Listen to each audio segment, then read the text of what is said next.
Salut! Tu te bats à chaque fois avec ton chat quand c'est le temps de lui tailler les griffes. Ton chat part se cacher à chaque fois que tu sors le coupe-griffe. T'aimerais ça que ton chat soit vraiment plus coopératif lors de ce passage obligé pour le bien de tous et de ton mobilier. Dans cette vidéo-là, je t'explique en quoi les griffes sont des outils indispensables pour ton chat. Et je te présente 4 conseils pour parvenir à tailler les griffes de ton petit félin sans le traumatiser, puis en t'évitant bien du stress à toi aussi.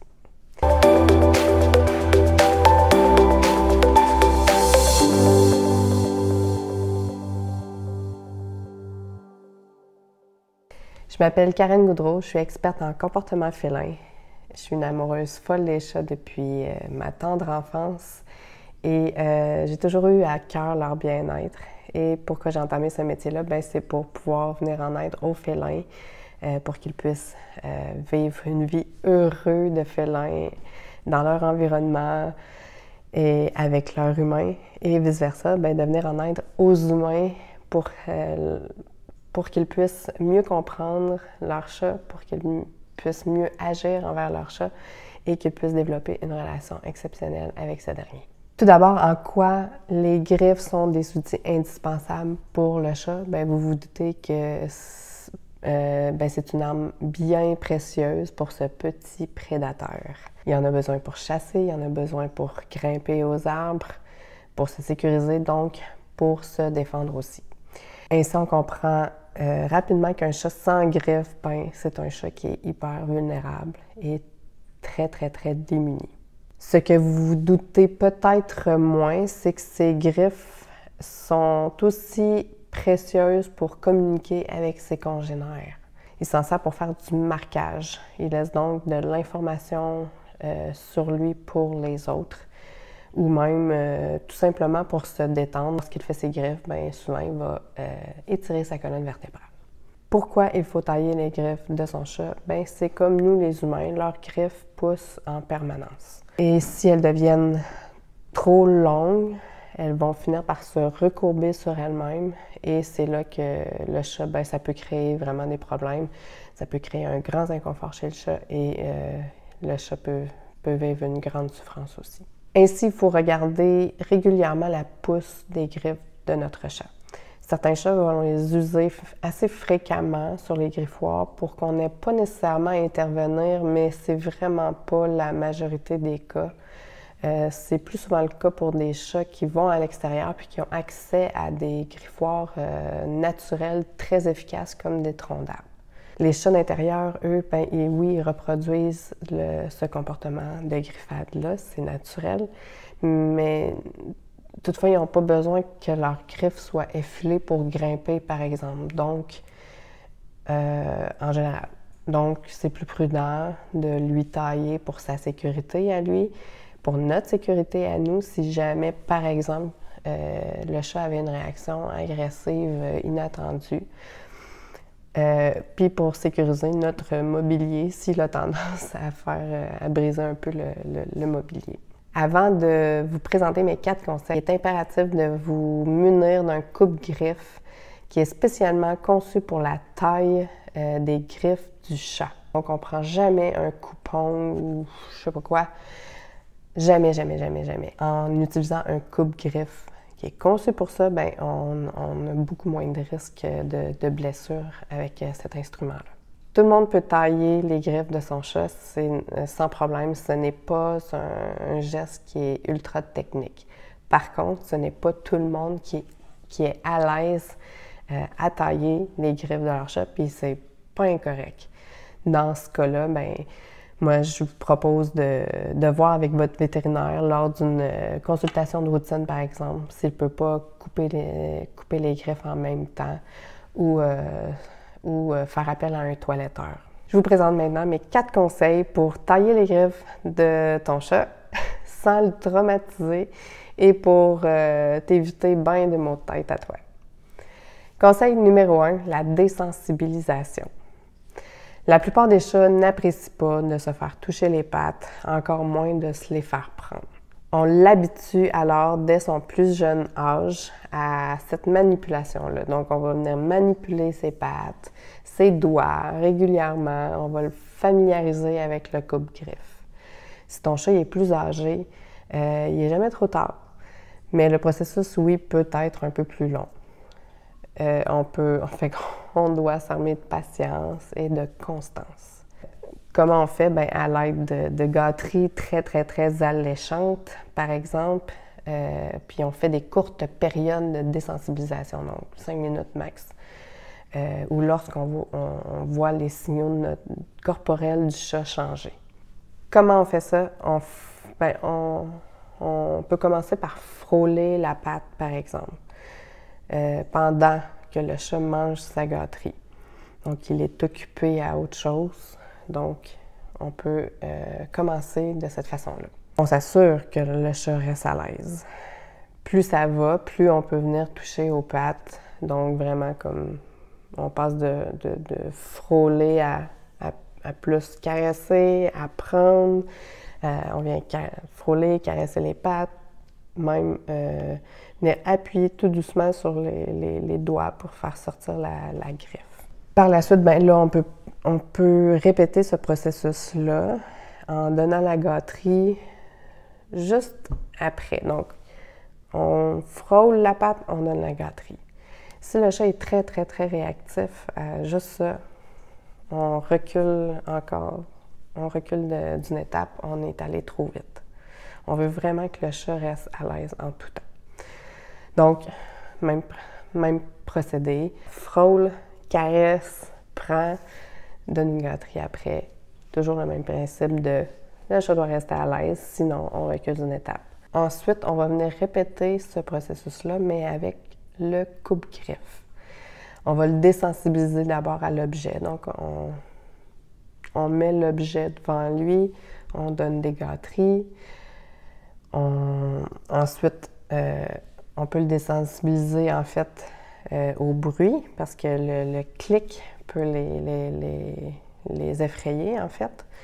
Et on peut venir le désensibiliser à la vibration que cela crée dans sa patte lorsqu'on coupe. Donc, c'est un long procédé. Ça peut être complexe. Puis si on ne sait pas trop comment faire, trop s'en aller, j'ai pas détaillé vraiment le processus, là, juste un petit peu. Mais puis ça dépend des chats aussi. Dans ce cas-là, moi, je conseille vraiment de faire appel à un expert en comportement félin pour vous diriger là-dedans. Donc oui, ça peut être la désensibilisation, ça peut être un long processus, mais ça en vaut vraiment la peine. Les chats qui sont plutôt réactifs, donc qui peuvent devenir vraiment agressifs, soit qu'on fait un burrito avec dans une serviette, mais moi, je trouve ça vraiment complexe. Même moi, j'ai pratiqué la technique. Il y a quand même une technique pour wrapper le chat dans la serviette qui n'est pas facile si le chat est vraiment réactif. Il faut avoir beaucoup d'expérience, à mon avis. Donc, ça peut être dangereux un petit peu qu'on se fasse blesser. Fait que moi, ben, je recommande vraiment qu'on demande peut-être directement au vétérinaire qu'il le fasse dans ce cas-là. Ce qui m'amène à mon conseil numéro 2, l'aisance. Donc, si on s'aperçoit qu'on n'est absolument pas à l'aise à pratiquer ce geste, que le chat soit agressif ou calme, on peut demander à notre vétérinaire, comme je le disais, qu'il le fasse en même temps qu'une consultation de routine, par exemple, ou sinon, on fait affaire à un toiletteur. Mon conseil numéro 3, le nombre de pattes qu'on fait dans une session. Donc, si on le fait soi-même, on peut commencer par faire une patte ou juste les pattes avant, tout dépendant de notre aisance puis de l'aisance du chat. Puis le lendemain, bien là, on va faire une autre patte ou les pattes arrière seulement. Ça se peut que vous soyez capable de faire les 4 pattes parce que votre chat est vraiment à l'aise puis que vous l'avez désensibilisé puis qu'il n'y en a pas de problème. Ça se peut, mais c'est ça. Ça dépend vraiment de l'aisance du chat et de la vôtre. Vaut mieux une courte session que de lui faire vivre une mauvaise expérience puis que ça pourrait créer une aversion. Mon conseil numéro 4, ou couper sur la griffe. Il y a deux parties à la griffe. La pulpe, la partie rosée qu'on voit sur la griffe, c'est là où il y a les vaisseaux sanguins et le nerf. Et il y a la boîte cornée, qui est la partie transparente de la griffe, qui est constituée de kératine en fait, puis qui en fait la griffe. On fait attention de couper seulement la partie transparente, car ça peut être hyper douloureux pour le chat si on coupe dans la partie rosée, puis ça pourrait créer une aversion à la coupe des griffes. Si par accident ça vous arrive, ça m'est arrivé une fois, on se sent super mal, mais il faut pas paniquer. Oui, le saignement, des fois, peut être impressionnant, mais c'est pas dangereux. On appuie sur la griffe avec une compresse jusqu'à ce que le saignement cesse. On ne met jamais d'alcool, s'il vous plaît. Jamais, jamais, jamais, jamais. Si les griffes du chat sont noires, j'en avais une qui était comme ça, donc c'était un petit peu plus complexe, mais en même temps, pas tant. Si la griffe est noire et qu'on ne voit absolument pas la partie rosée, bien, on ne prend pas de chance. On ne coupe que la pointe de la griffe. Donc, oui, on va faire plus régulièrement la taille des griffes, mais au moins, on s'assure qu'il ne nous arrive pas d'accident. En résumé, qu'est-ce qu'il faut retenir? Bien, que les griffes chez les chats, c'est des outils indispensables, oui, pour la chasse, pour grimper, pour se défendre. Mais aussi, c'est essentiel pour la communication. Il faut tailler les griffes parce que c'est comme nous, les humains, leurs griffes poussent en permanence. S'ils ne sont pas usés suffisamment, ça peut créer des problèmes comme la griffe qui se recourbe sur elle-même puis qui vient créer de l'inconfort, même ça peut être très douloureux pour le chat. Donc, il faut observer régulièrement l'état des griffes pour savoir quand les tailler environ, à quel moment les tailler. Je vous ai aussi présenté 4 astuces pour tailler les griffes de ton chat sans le traumatiser puis sans que toi, tu sois hyper stressé à le faire. Conseil numéro 1, bien, la désensibilisation en étapes. Là, mon conseil numéro 2 était bien, l'aisance, donc s'assurer que le chat est à l'aise, mais que vous soyez à l'aise. Et si vous ne l'êtes pas, bien, faites appel à votre vétérinaire qui pourra le faire pour vous ou à un toiletteur. Mon conseil numéro 3, bien, c'était le nombre de pattes par session. Donc, si on est plus ou moins à l'aise, si on commence à tailler les griffes de son chat, si le chat n'est pas tant à l'aise parce qu'on ne l'a pas désensibilisé, puis c'est bien correct, bien, on peut faire une patte à la fois. Donc, on fait une patte, le lendemain, on fait une autre patte, le surlendemain, etc. Ou on peut faire juste les pattes en avant si on est capable. Donc, patte en avant, le lendemain, on fait les pattes en arrière. Et voilà.